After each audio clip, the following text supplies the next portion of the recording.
Hey everyone, it's Zosi here. I'll be reviewing the upcoming 4.2 banners and telling you if they are worth your jades. So let's get started with the first character in Phase 1, Silverwolf, level 999. And she's going to be going into Great Pull.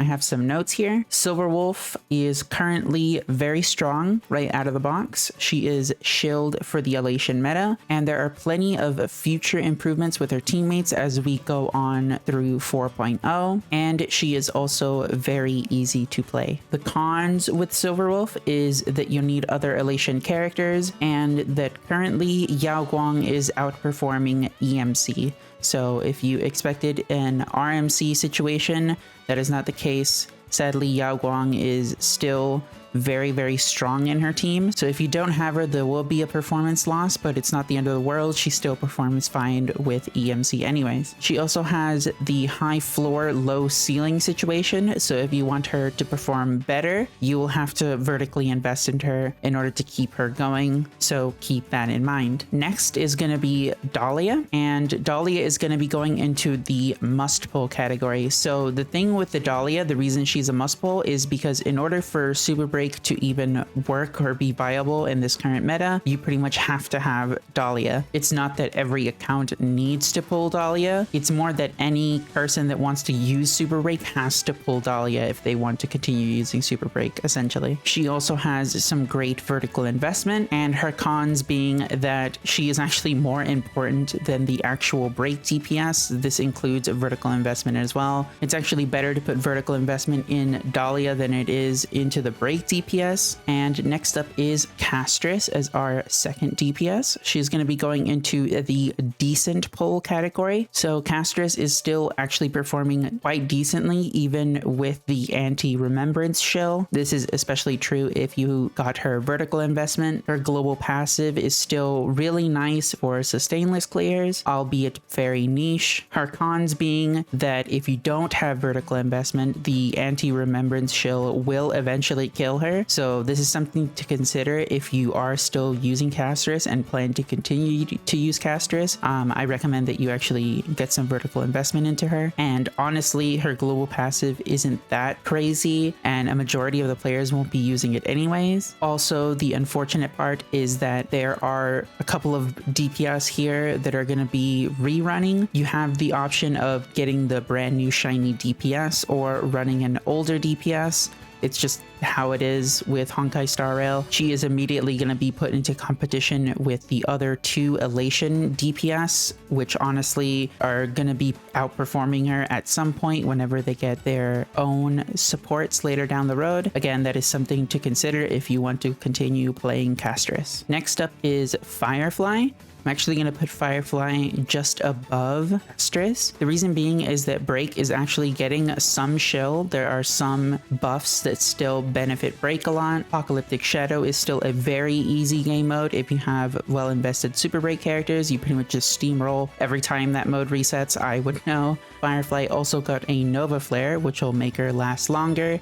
And if you pull the Dalia with vertical investment, she is going to be very strong. Her cons being that she is an older DPS, older than Castress. She is a 2.0 DPS, and even though she got a new support and a Nova Flare, she is still a 2.0 DPS at the end of the day, which means she is still going to be competing with other DPSs like Silverwolf, for example, and Evanessia. So Evanessia is going to be going into here, into Great Pull. Honestly, these both are going to be the same category. They're both going to be equal value, honestly. So same thing with Silverwolf. Evanessia is strong right out of the box. Evanessia also has some pretty great low-cost clear teams. Evanessia can also benefit from the shill environment, just like how Sparksy is right now. Even if they decide to shill Silverwolf more, both Evanessia and Sparksy can actually take advantage of the shill anyways, so she won't be struggling anytime soon. And just like Silverwolf, she has plenty of room for improvement in teammates. She has a higher skill ceiling than Silverwolf, and she can use EMC a little bit better than Silverwolf. As for her cons, future characters will probably cater Silverwolf more, just like how Dalia caters to Firefly.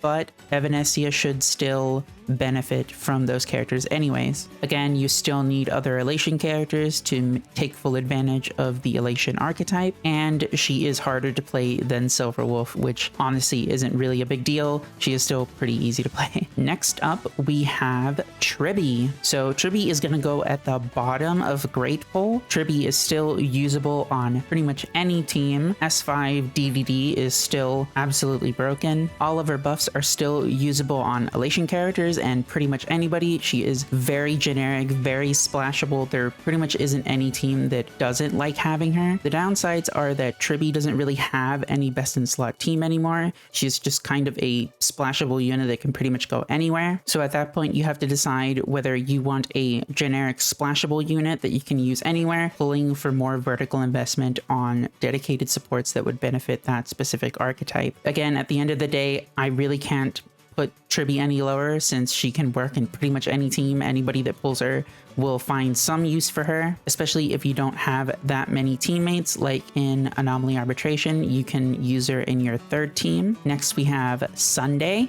And Sunday is going to be going into Don't Pull, unfortunately. His pros are he is still pretty good on certain DPS, and certain older DPS can still take advantage of all his buffs. All of his buffs are pretty generic and actually very strong still. His cons being that there are just better options in the current meta, and you're better off pulling for dedicated supports. He isn't like Trippy where you can just splash him anywhere, so it makes him a way worse pull than Trippy. Basically, if you put Trippy and Sunday in front of me, I will always pick Trippy. Trippy also has a free-to-play light cone, air quotes free-to-play, in the case of S5 DDD. For Sunday, his S1 is actually very strong, so you're going to be tempted to want to pull that anyways, which will make him a more costly unit if you do decide to go for his S1, which again, his S1 is extremely strong. You could probably say the same thing about E0, S0 Trippy, but honestly, E0, S0 Trippy is just, in my opinion, better than E0, S0 Sunday. The other thing is that a lot of newer characters aren't benefiting from Sunday and are still benefiting from Trippy. So again, if you want a generic support that you can kind of use anywhere, Trippy is just a way better pull than Sunday. There are only specific characters that would want Sunday over Trippy, like Finon, for example. But even then, Finon is using Cyrene. A lot of characters that would use Sunday in the past are now just using Cyrene instead. So he pretty much is only being used with older characters, 2.0 characters, 1.0 characters like Jingliu. So because of all of those reasons, I don't really find a reason to pull him anymore at this point. And lastly, we have Fei Xiao, and she'll be going in Don't Pull as well, unfortunately. So the only pro that I have here written for Fei Xiao is that you can use her with Ash Veil. That's pretty much the only reason why you would pull Fei Xiao at this point, aside from liking her, of course. Again, she is competing with all of these other DPSs that are just performing way better than she is. If you still want to use Fei Xiao, you would have to get vertical investment on her as well, so keep that in mind. Again, she is competing with these units in which they just work straight out of the box. You could just run Evanessia with EMC and then just run like a generic support as the third slot, and she'll probably do way better than Fei Xiao is doing right now at E0. So that is something to keep in mind. Anyways, that's it for the video. I hope you guys enjoyed. If you have any questions, leave them in the comments. I always read every single comment that you guys leave. Anyways, yeah, I hope you guys enjoyed the video, and I'll catch you guys later. Bye bye.